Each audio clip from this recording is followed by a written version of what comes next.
తండ్రి యొక్క గుండె చప్పుడు, అవర్ ఫాదర్స్ హార్ట్ బీట్. చాలా విషయాలు మనం కొన్ని వారాలుగా మాట్లాడుకుంటూ ఉన్నాం. లాస్ట్ పాయింట్ ఏంటంటే, తండ్రి హృదయం తన బిడ్డలు ఫలించాలని కోరుకుంటున్నాడు. తండ్రి హృదయం తన బిడ్డలు ఫలించాలని కోరుకుంటున్నాడు. ఫలభరితమైన జీవిత అనుభవాలు కలిగి ఉండాలి. యోహాను సువార్త 15వ అధ్యాయం 16వ వాక్యం చదివి. యోహాను సువార్త 15వ అధ్యాయం 16వ. మీరు నన్ను ఏర్పరచుకొనలేదు,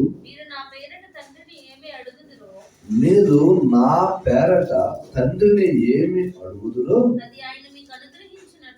అది ఆయన మీకు అనుగ్రహించున్నట్లు మీరు వెళ్ళి ఫలించుటకును మీ ఫలము నిలిచి ఉండుటకును నేను మిమ్మల్ని ఏర్పరచుకొని నియమించితిని. ప్రభువా, మాతో మీరు మాట్లాడండి. ఫలభరితమైన అనుభవంలోనికి మమ్మల్ని నడిపించండి. మీరు మాట్లాడుచూ ఉండగా వినగలిగే చెవులు, గ్రహించే మనసు, అర్థం చేసుకొని మీ కొరకు అర్థవంతంగా బ్రతికే యొక్క జీవితం మాకు ప్రసాదించను. యేసు నామములో ప్రార్థించుచున్నాము తండ్రి. ఆమేన్. హల్లెలూయా.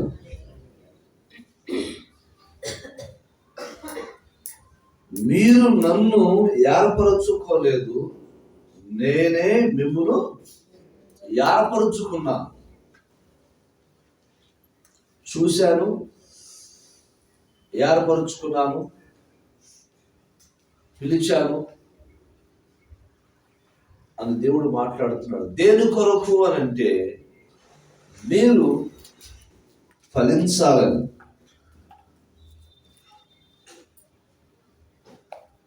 మీ ఫలము నిలిచి ఉండాలని. ఈ రెండింటికి మధ్యలో, ఈ రెండింటికన్నా ముందు చక్కని మాట రాశారు. మీరు నా పేరట తండ్రిని ఏదేదో అడుగుతున్నారు, కానీ అవి పొందుకోలేకపోతా ఉన్నారు. అడిగిన వాటిని పొందుకోలేకపోతున్నారు. ఎందుకని పొందుకోలేకపోతున్నారు? మనం అడిగిన వాటిని మనం ఎన్నో ప్రార్థనలు చేస్తున్నాం. మనం చేసిన ప్రార్థనలకు జవాబు రావడం లేదు. ఆ జవాబు రావాలి అని అంటే, మనం అడిగిన వాటిని మనం పొందుకోవాలి అని అంటే, ఫస్ట్ మనం ఫలించాలంట. ఫలించి ఆ ఫలించిన ఫలం ఏదైతే ఉందో అది స్థిరముగా నిలిచి ఉండాలంట. ఫలించాలి, అది నిలిచి ఉండాలి. ఫలించి నిలిచి ఉన్నప్పుడు యేసయ్య పేరట మనము ఏది ప్రార్థించినా, ఏది కావాలని అడిగినప్పటికీ అది ఆయన ఆలోచించకుండా ఆయన అనుగ్రహిస్తాడట. ఫలించాలంటే మీరు వెళ్ళి ఫలించవు. ఏమి ఫలించాలి? మన నుంచి ఏ ఫలాన్ని ఆయన ఆశిస్తున్నాడు?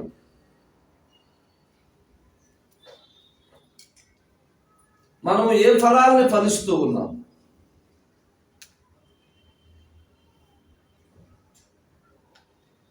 ఏమి మనం ఫలించాలని దేవుడు కోరుకుంటున్నాడు అని అంటే, ప్రతి ఒక్కరి జీవితంలో యేసుక్రీస్తు నిజమైన దేవుడు అని నమ్మిని ఆయన వెంబడిస్తున్న వారి జీవితాలలో, నమ్మిన వారి జీవితాల్లో ఏమి ఫలించాలని కోరుకుంటున్నాడు అంటే, మత్తయి సువార్త 3వ అధ్యాయం 7వ వాక్యము 8వ వాక్యం చదువుతూ చదువుతారా? మత్తయి సువార్త 3:7. అతడు పరిసయ్యులలోను సద్దూకయ్యులలోను అనేకులు బాప్తిసం పొందవచ్చుట చూచి, సర్ప సంతానమా, రాబో ఉగ్రతను తప్పించుకొనుటకు మీకు బుద్ధి చెప్పిన వాడు ఎవడు? మారు మనసుకు తగిన ఫలమును ఫలించుడి. మారు మనసుకు తగిన ఫలములు ఫలించుడి. అబ్రహాము మాకు తండ్రి అని. చాలు, ద సేమ్ వర్డ్ లూకా 3:8 కూడా ఉంటాను. ఇదే వాక్యం.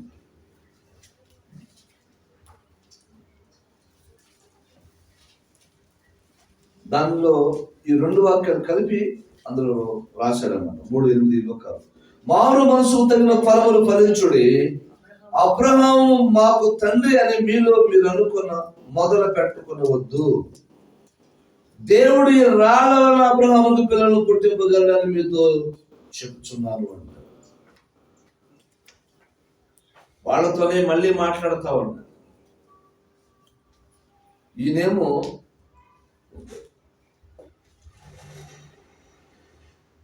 పరిసయ్యులు సద్దూకయ్యులు అనేటువంటి వాళ్ళు భక్తి ముసుగులో భ్రమలో బ్రతుకుతూ మేము చేసేది భక్తి అని, ఈ భక్తి మంచిదని, స్థిరమని, ఇదే దేవుడు మెచ్చుకుంటాడు అన్నట్లుగా వాళ్ళు బ్రతుకుతూ ఉన్నారు. వాళ్ళు కలిగి ఉన్న భక్తి, వారు కలిగి ఉన్న నమ్మకం లేక విశ్వాసం అనేటువంటిది చంచలమైన స్థిరమైనది కానీ తప్పైనది. వాళ్ళు ఏమి బైబిల్ దేవుడు ఏమి చెప్తున్నాడు, వీళ్ళు ఏమి నమ్ముతున్నారు అని అంటే, పరిసయ్యులేమో మేమే భక్తి పరులము, ఇంకెవడు భక్తి పరులు కాదు, మా భక్తే శ్రేష్టమైనది,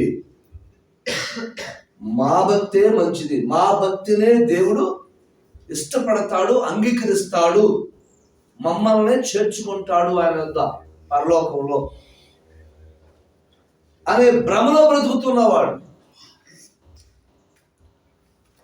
వారు వారి భక్తిని గురించి వారు అతిశయిస్తే తప్పు లేదు, కానీ ఎదుటి వాళ్ళ భక్తిని గురించి, ఎదుటి వాళ్ళ జీవితాల గురించి తక్కువ చేసి మాట్లాడతారు, వాళ్ళు కించపరిచి మాట్లాడతారు, అవమానకరంగా మాట్లాడతారు. అంటే ఇక్కడ మిత్ర భేదాలు చూపిస్తున్నారు. పక్షపాతం వైఖరిని వీరు అనుసరిస్తూ ఉన్నారు. వాళ్ళ బ్రతుకుల్లో సరైన మార్పు లేదు. పరిసయ్యుల గురించి మాట్లాడుకోవచ్చు. వాళ్ళ బ్రతుకుల్లో సరైన మార్పు లేదు.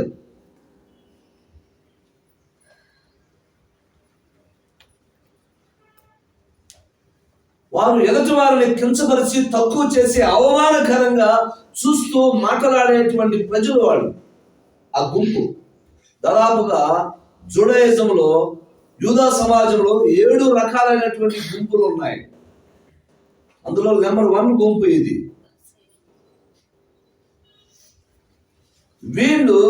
వీళ్ళ భక్తి ప్రభు ఏం కోరుకున్నాడంటే, మీరు రహస్యముగా నా సన్నిధిలో ప్రార్థన చేయండి అని ప్రభువు చెబితే,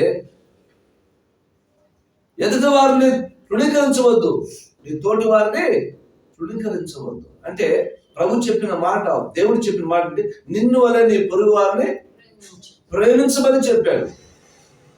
వీళ్ళు పొరుగు వారిని అవమానపరిచి వీళ్ళే ఎక్కువగా ప్రేమించుకుంటారు. ఆ వాక్యాన్ని వీళ్ళు పట్టించుకో.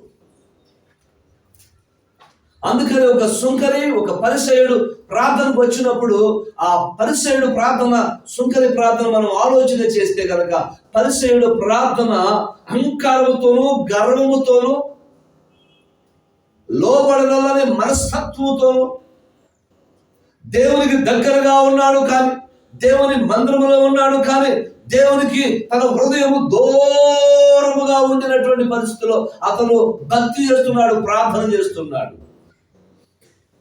అతని ప్రార్థనలో అహంకారం కనబడుతుంది అన్నమాట. అతని ప్రార్థనలో ఎదుటి వారిని కించపరిచే విధానం కనబడుతుంది. వారిని తక్కువ చేసుకుంటూ తనను ఎక్కువ చేసుకుంటూ ఉన్నటువంటి ఆ స్వభావం మనకి అక్కడ కనబడుతుంది. ఈ సుంకర వలెనేమో ఉండనందుకు నీకు స్తోత్రాలు ప్రభువా అంటాడు.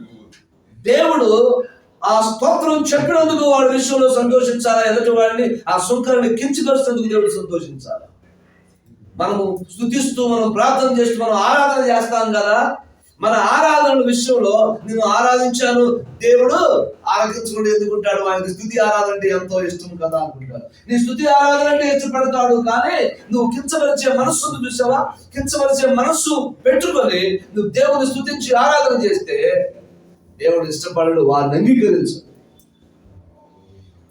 ఎదుటి వారిని అవమానపరిచి తగ్గించి మాట్లాడుతూ నిన్ను ఘనపరుచుకుంటూ దేవుణ్ణి ఆరాధన చేసి ప్రార్థన చేస్తావు కదా, అది కావాలి ఇది కావాలి నా జీవితంలో అని తండ్రిని కుమారుడు పేరట ఏమి అడిగినప్పటికీ లోపల అహంకార స్వభావం లేకుండా అడిగితే గనక ఆయన ఖచ్చితంగా చేస్తాడు. కానీ ఇలా అలా చేయట్లేదు. నా మాటలు తక్కువ చేస్తాను.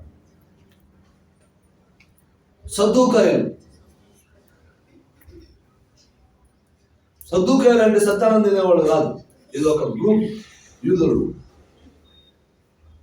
వీళ్ళు యేసు ప్రభు వాక్య లేఖనాల నిబంధనలన్నీ కూడా నమ్ముతారు, కానీ చచ్చిపోయే మనిషి లేస్తాడు అంటే మాత్రం నమ్మరు. పునరుద్ధానం గురించి నమ్మరు. పునరుద్ధానం అనేది లేదు అని నమ్ముతారు. వాళ్ళకు ఉండాల్సిన ఆధారాలు వాళ్ళకు ఉన్నాయి. పునరుద్ధానాన్ని నమ్మకపోతే యేసుని నమ్మనట్లే, యేసుని ఉల్లంఘిస్తున్నట్లే, తిరస్కరిస్తున్నట్లే, కాదంటున్నట్లే, లేదంటున్నట్లే, యేసు లేడు అని లోకమంతా చెబుతా ఉంది. యేసే ఆవిడ నిన్నగాక మొన్న వచ్చాడు, 2000 సంవత్సరాల క్రితం ఆఫ్టర్ యేసు ఆవిడ యేసు కంటే ముందుగా ఉన్నాడు. ఆ దేవుళ్ళు దేవతలని వారు నమ్ముతూ మాట్లాడుతూ ఉన్నారు. నిజదేవుడిని ఈ పవిత్ర గ్రంథమైనటువంటి బైబిల్లోని లేఖనాలు కలిగినటువంటి వారు కూడా అదే మాట లోకస్తులు మాట్లాడుతున్నట్టుగానే మాట్లాడితే వాళ్ళకి వీళ్ళకి ఏంటి తేడా? ఏముంది వ్యత్యాసం? వాడు ఒకటే నమ్ముతున్నాడు, వీడు అదే నమ్ముతున్నారు. వీడు నమ్ముతున్నదే లోకం నమ్ముతుందే, లోకం నమ్ముతున్నదే వీడు కూడా నమ్ముతూ ఉన్నాడు. భేదం ఏమి లేదు. పునరుద్ధానము లేదు అంటే యేసుని లేడు అని అంటున్నారు వీళ్ళు.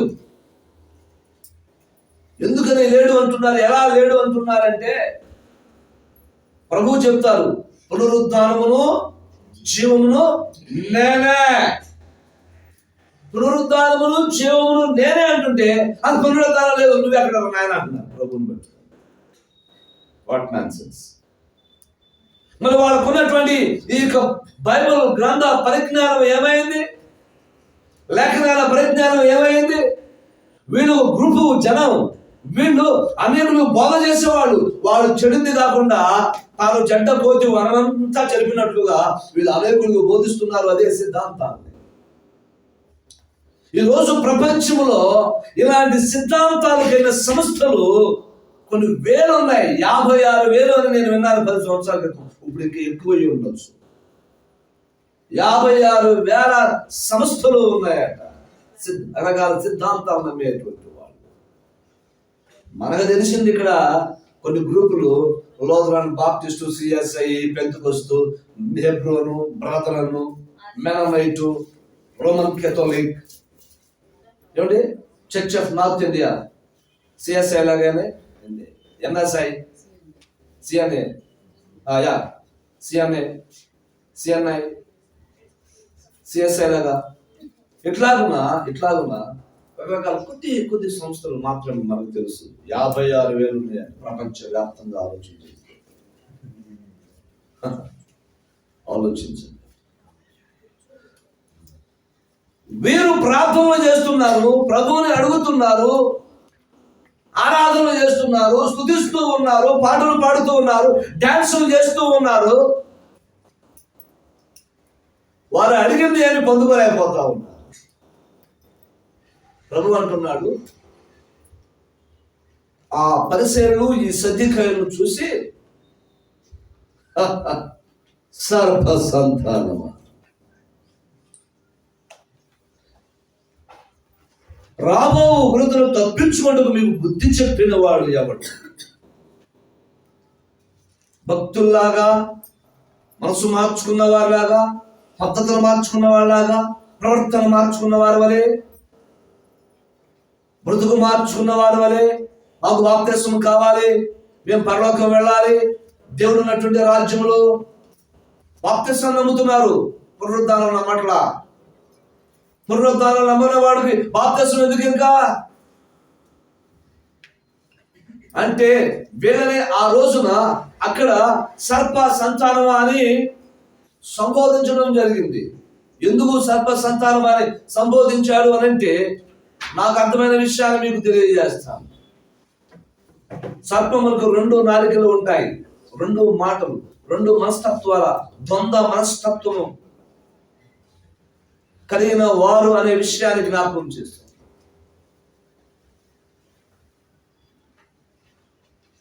ఒకటి, వారు మాకు బాప్తిస్మం కావాలంటున్నాడు, పరలోకం వెళ్ళాలంటున్నారు, కానీ బ్రతుకు మార్చుకోలేదు. బ్రతుకు మారామనుకుంటున్నారు, మార్పు చెందని స్థితిలోనే ఉన్నారు. మాకు దేవుడి దగ్గర ఉండే భాగ్యం, పరలోకం వెళ్ళే భాగ్యం దయచేయమంటున్నాడు, కానీ యేసు ప్రభు లేడు అంటున్నారు. యేసు లేకుండా పరలోకం ఎక్కడిది? దేవుడికి మనుషుడికి మధ్యవర్తి ఒక్కడే కదా, ఆయనే క్రీస్తు యేసును నరుడు అనే దేవుని వాక్యం స్పష్టంగా తెలియజేస్తుంటే యేసు లేడు, పునరుద్ధానం లేదంటున్నారు, యేసుని కాదంటున్నారు, యేసుని అవమానపడుతున్నారు, యేసుని తప్పుపడుతూ ఉన్నారు. మాకు దేవుడు కావాలి, పరలోకం కావాలి అంటున్నారు. What non sense. అసలు లేడంటున్నాడు, మాకు కావాలంటున్నాడు. లేనిది వారికి ఎందుకు?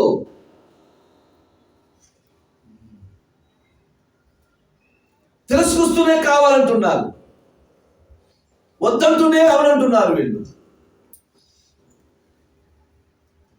అబద్ధం ఆడట్లేదు, నిజం చెప్పట్లేదు అంటుంది. దీనికి సమాధానం అర్థం కాదు. ఎలా అబద్ధం చెప్పావా? లేదు. నిజం చెప్పావా? కాదు. అబద్ధం ఆడటం లేదు, నిజం చెప్పడం లేదు. చెప్పేది నిజమేనా? కాదు అంటున్నాడు. అబద్ధం ఆడుతున్నావా? లేదు అంటున్నాడు. దీన్ని ఏమనుకోవాలి? అలాంటి ఒక పరిస్థితుల్లో వీళ్ళు బ్రతుకుతున్నారు, కన్ఫ్యూజన్లో బ్రతుకుతున్నారు. ప్రభు అప్పుడు చెప్తున్నాడు కదా, మీరు బైబుల్ బాప్తిస్మం తీసుకుని వచ్చారు కదా, మీరు మారారా? మారామండి.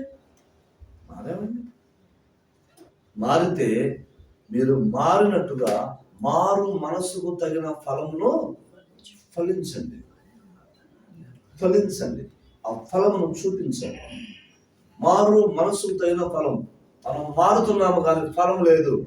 మారు మనసుకు తగిన ఫలాన్ని మనం ఫలించకపోతే నీ మార్పులోకి పరిగణలోకి తీసుకొని రాదు.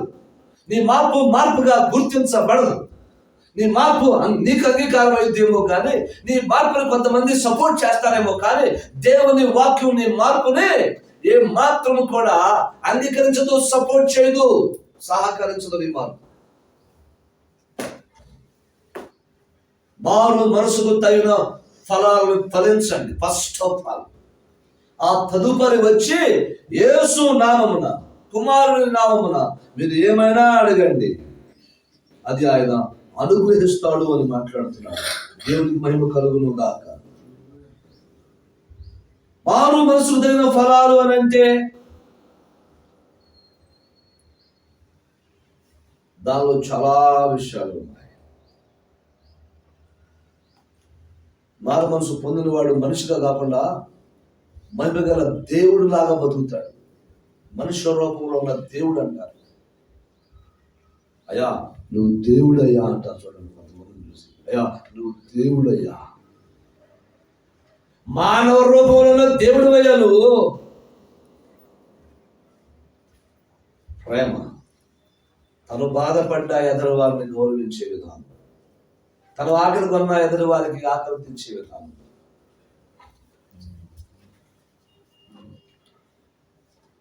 ఎదుటి వారిని ప్రేమించేది.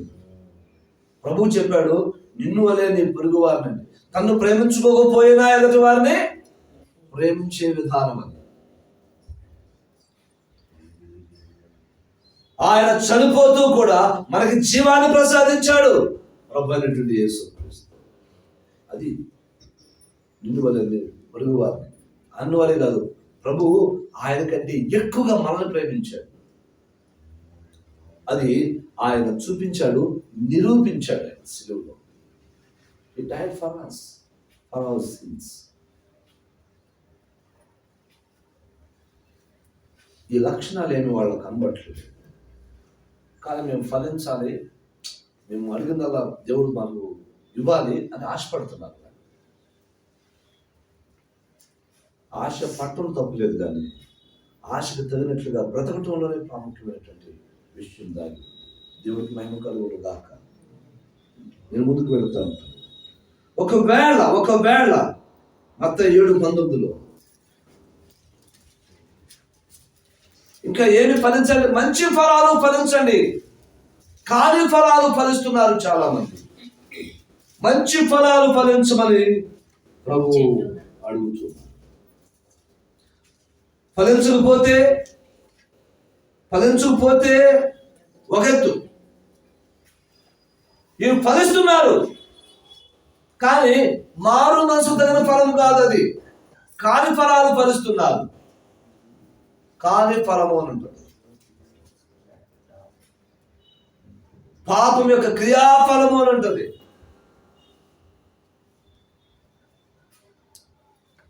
మరణము నొందినట్లుగా మరణార్థమైనటువంటి ఫలం అని ఉంటుంది. మరణార్థమైన ఫలం అని ఉంటుంది. వీళ్ళు ఫలిస్తున్నారు, కానీ అది వాళ్ళ చావుకు కారణమవుతుంది. కాని ఫలాలు అది చేదైన అనుభవాలు మిగులుస్తుంది. చేదు కాయలు అంటుంది. ఒక యజమానుడు తోటలో ద్రాక్షావనములో అంజూరపు చెట్టు నాటాడు. అది ఫలాలు ఫలించలేదు. ఫలించకపోయినా పర్వాలేదు, వేరే విషయం. ఒక తోటను నాటాడు, అది మంచి కాయలు కాయకపోయినా బాగా ఉండేది. కానీ ఇప్పుడు ఈ తోట ఏం చేసిందంటే కాయలు కాసింది, ఫలించింది, కానీ దాని పనులు కాలువిగా చేదైనవిగా ఉన్నాయి. ఎవడు ఇష్టపడతాడు? ఎవరు ఇష్టపడిన పరిస్థితుల్లో ఎవరు ఉపయోగించుకుంటారు? దేనికి ఉపయోగపడతాయి? ఎలా ఉపయోగపడతాయి? మంచి ఫలాలు ఫలించాలి. మారు మనసు తగిన ఫలము ఫలించాలి. మంచి ఫలము ఏమిటది? మంచి ఫలము అని అంటే ఆత్మ ఫలము అని మరొక చోట. మారు మనసు తగిన ఫలం ఫలించాలి, అది ఆత్మ ఫలం అంటాడు. ఆత్మ ఫలములో ఉంటుంది ప్రేమ, సమాధానం, సంతోషము, దీర్ఘశాంతము, ఆశానిగ్రహము, దయాళత్వము. ఇవన్నీ కూడా 9 ఉంటాయి. 9 ఉంటాయి. అవి మన జీవితంలో కనబడాలని ప్రభు కోరుకుంటున్నాడు.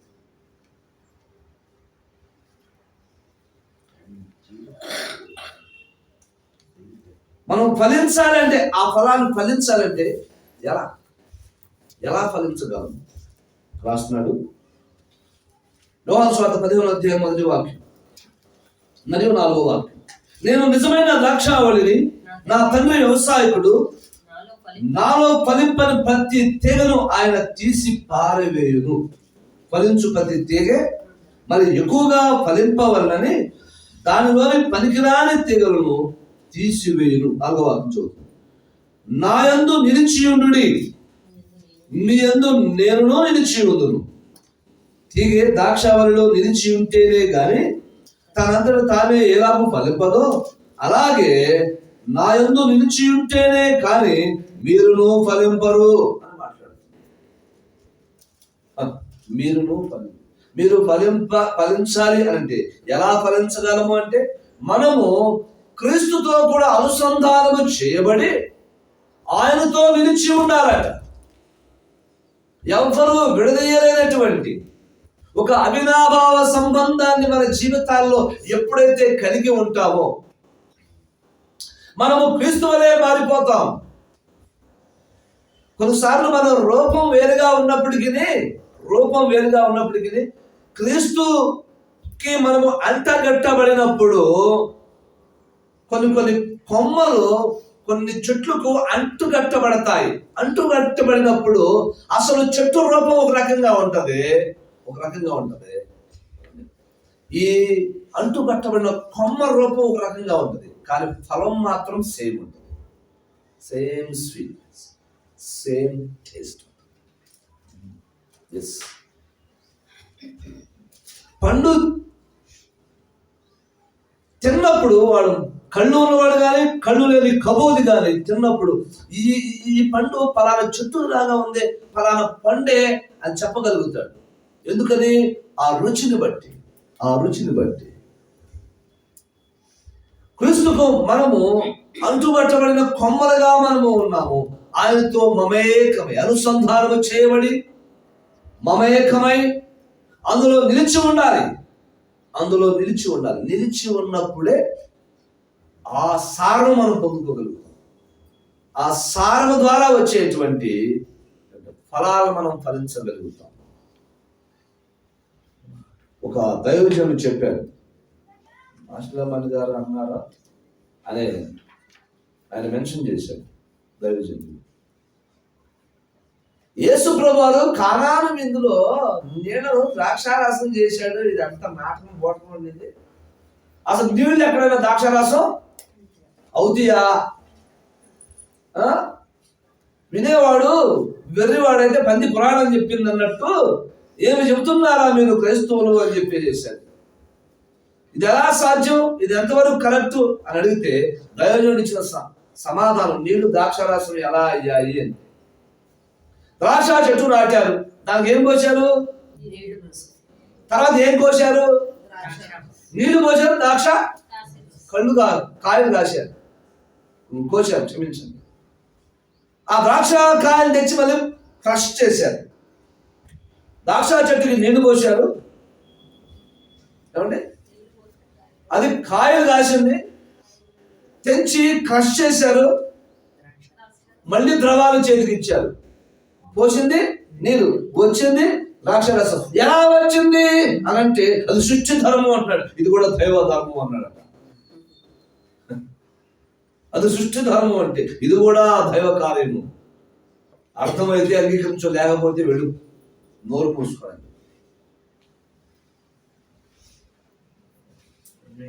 వక్రీకరించేవాడు ఏమన్నా చేయగలరా? పోనీ ద్రాక్షారసం కాకపోతే కనీసం నిమ్మరసం అనే చేయగలరా వాడు? చేయలేడు. కానీ జనాలు మాత్రం విమర్శించడానికి ముందుకు వస్తూ ఉంటారు. చాటుగారు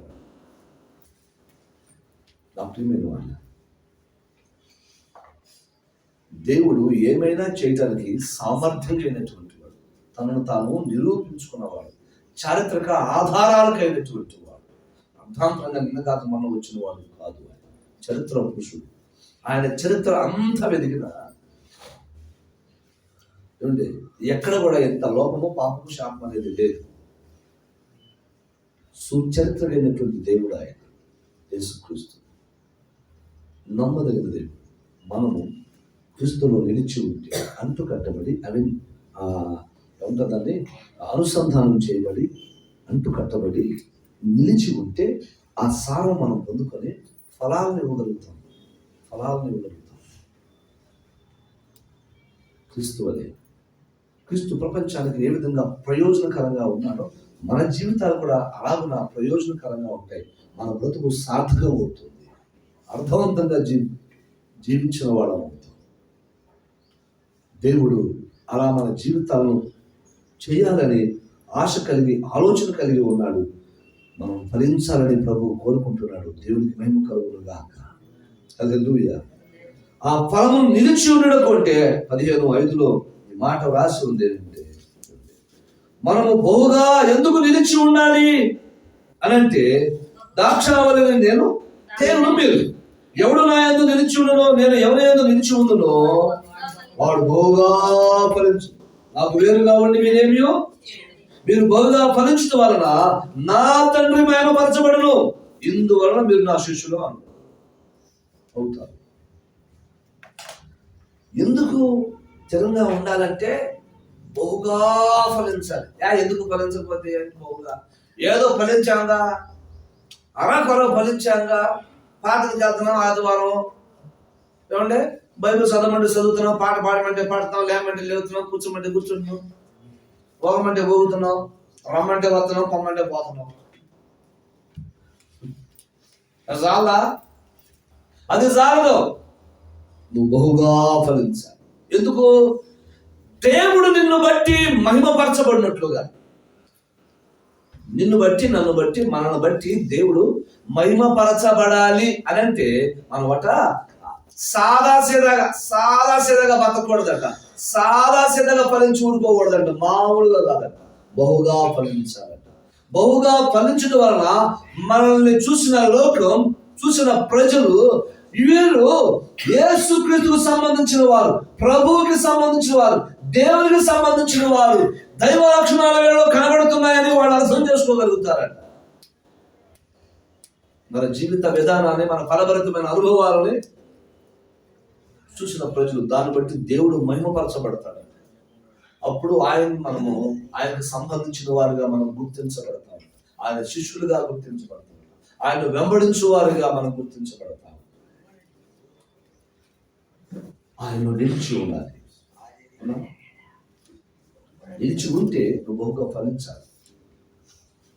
ప్రభువుని నమ్ముకున్న 20 సంవత్సరాల క్రితం అలాగే ఉన్నాం, 10 సంవత్సరాల క్రితం అలాగే ఉన్నాం, ఇప్పటికీ అట్లేగా ఉన్నాం. ఏమిటి తేడా? ఏమిటి తేడా?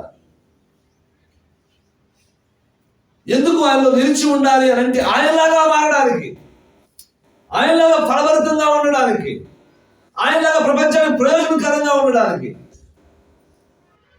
ఆయనలాగా ప్రపంచానికి ఆశీర్వాదకరంగా ఉండడానికి, ఆయనలాగా మహిమను అనుభవించడానికి, ఆ దేవుణ్ణి మహిమపరచడానికి మనము ఆయనలో నిలిచి ఉండాలట, బహుగా ఫలించాలట. లోకంలో అందుకంటారు కొంతమంది, ఎరే మనిషి జాగ్రత్త ఎత్తావు, ఎందుకు రానుగా? నువ్వు బతుకుతున్నావు, ఆ కుక్క బతుకుతుంది, నీరు కూడా బతుకనంటారా అని మాట్లాడుతూ ఉంటారు. ఎందుకని? జీవితంలో పరివర్తన లేదు, ఎదుగుదల లేదు, ఆశయం లేదు, ఆలోచన లేదు, ఒక మంచి లేదు, చెడు లేదు. వీడు బ్రతుకుంటాం.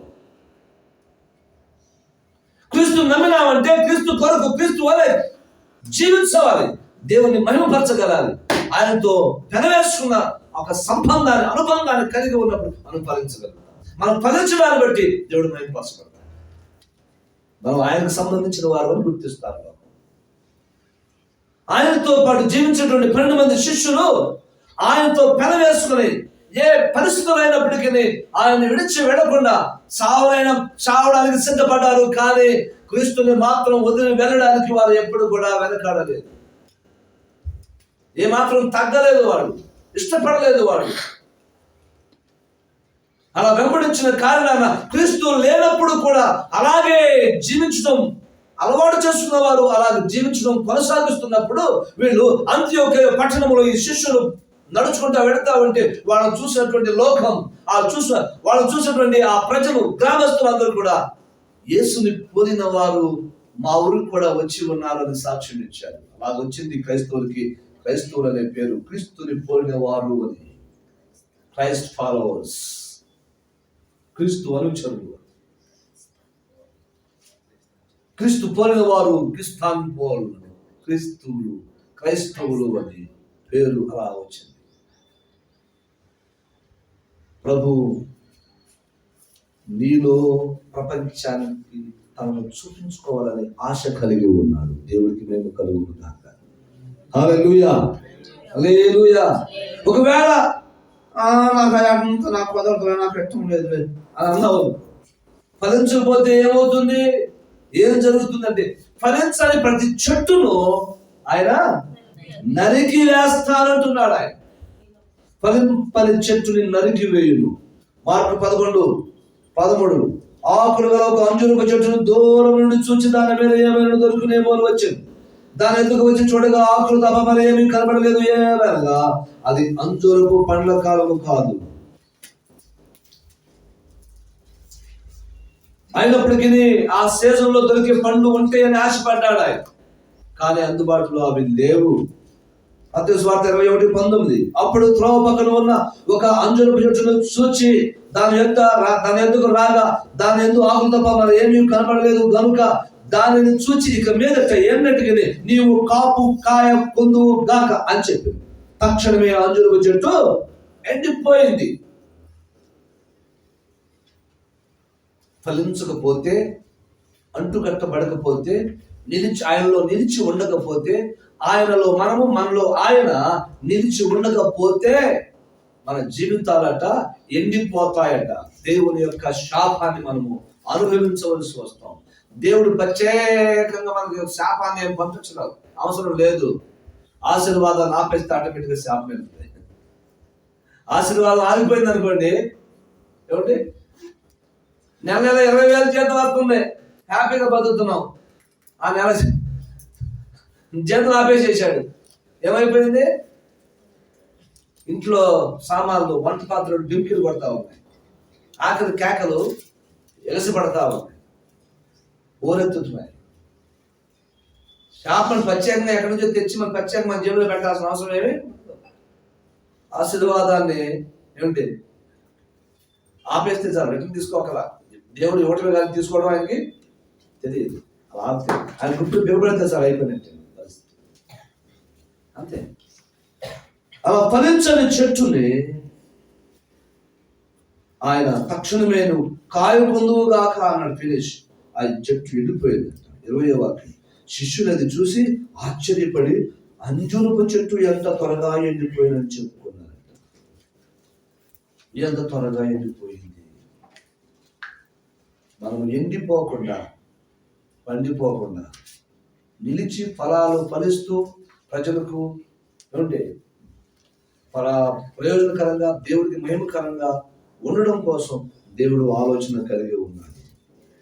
లూకా సువార్త 13వ అధ్యాయంలో మరొక విషయం జ్ఞాపకం చేస్తూ ప్రభు వారు ఒక ఉపమానాన్ని చెబుతూ ఒక విషయాన్ని జ్ఞాపకం చేస్తున్నాడు. ఆయన ఏమిటంటే, ఆయన వారితో ఈ ఉపమానం చెప్పిన ఒక మనిషి ద్రాక్ష తోటలో అంజూరపు చెట్టు ఒకటి నాటబడి ఉండెను. అతడు దాని పండ్లు వెతక వచ్చినప్పుడు ఏమీ దొరకలేదు. కనుక అతడు, ఇదిగో 3 ఏళ్ల నుంచి నేను ఈ అంజూరపు చెట్టున పండు వెతుకుచున్నాను కానీ ఏమీ దొరకలేదు. దీనిని నరికివేయము, దీని వలన ఈ భూమి ఎలా వ్యర్థమైపోవాలని ద్రాక్ష తోటమాలితో చెప్పాను.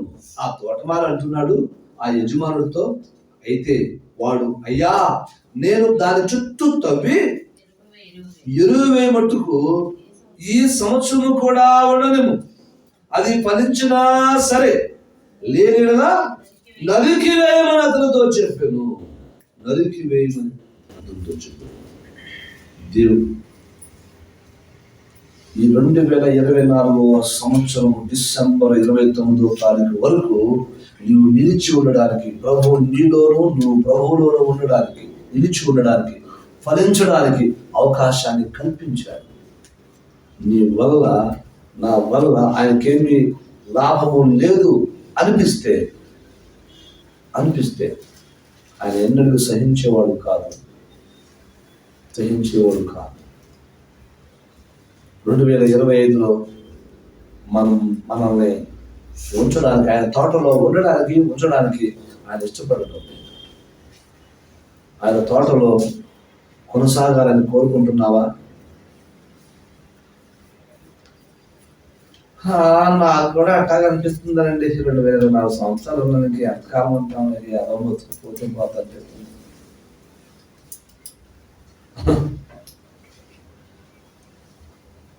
ఒకవేళ నువ్వు కంటిన్యూ కావాలంటే, దేవుని తోటలోనే ఉండాలంటే, ప్రభువా ఇంతకాలం నీ కోసం నేనేమి ఫలించలేకపోయాను, నీతో సరైన అవినాభావ సంబంధాలు ఏమీ లేకుండా బతికేసి,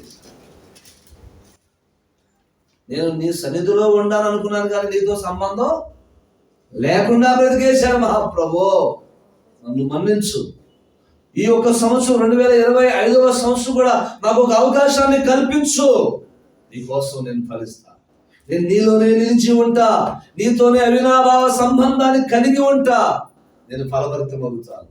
మామూలుగా కాదు, లెక్కకు మించి బహుగా ఫలించాలని ఒక ఆశ ఉందయ్యా. నీలో నేను ఉండాలని, నీతో నడవాలని, నీ కొరకు బ్రతకాలని, ఫలించాలని నాకు ఆశ ఉందయ్యా. ఇంతవరకు ఫలించలేకపోయినందుకు నేను బాధపడుతున్నాను. నన్ను మన్నించు మహాప్రభు, కనికరించు, కృప చూపించు నాయన అడుగుతావా? ఒకవేళ నువ్వు అలా అడగగలిగితే కనుక ఇంకొక వాగ్దానం, మనకు ఒక వాగ్దానం, నీకైనా నాకైనా అందరికీ ఒక వాగ్దానం చదువుకొని కూర్చుంది. యెషయా గ్రంథం 27 చదవండి. ఎవరైనా మీలో చదవండి. యాకోబు వేరుపారును, ఇశ్రాయేలు చిగిర్చిపోయును, వారు భూలోకమును ఫలభరితముగా చేయుదురు. In the days to come, Jacob shall take root, Israel shall blossom and put forth roots and fill the whole world with fruit. ప్రపంచమంతా కూడానట నీ ద్వారా, లోకమంతానట, భూమి అంతటనట నీ ద్వారా నీ వేరు లోపలికి తల్లి బలము పొందుకొని భూలోకమంతటిని ఫలభరితంగా మారుస్తావట. హల్లెలూయా. నిన్ను ఫలభరితముగా మార్చని ఆశ కలిగి ఉన్నాడు నా దేవుడు. నువ్వు ఫలించాలని, నువ్వు ఫలభరితముగా ఉండాలని, నువ్వు ఫలిస్తే చూడాలని ఆలోచన కలిగి ఉన్నాడు. ఈ 2025వ సంవత్సరంలో మన జీవితాలు ఫలభరితంగా ఉండాలని దేవుడు కోరుకుంటున్నాడు. This is the last Sunday in the year of 2024. 2024లో చివరి ఆదివారం. మరలా జీవితంలో దీన్ని ఎప్పటికీ మనం కలుసుకోలేదు. అది వెళ్ళిపోతూ ఈ చివరి ఆదివారం 29వ తారీఖు డిసెంబర్ వెళ్ళిపోతూ మనకు ప్రోత్సాహకరమైనటువంటి వాక్కుని ఇస్తూ ఉంది. ఈ భూ ప్రపంచాన్ని నీ ద్వారా ఫలభరితం చేయాలని, నువ్వు వేర్లు తన్ని స్థిరపడి ఫలించాలి, ఫలభరితముగా ఉండాలని దేవుడు కోరుకుంటున్నాడు. ఆయన ప్రవచన వాక్కు మన జీవితంలో స్థిరపరచబడి నెరవేరును గాక.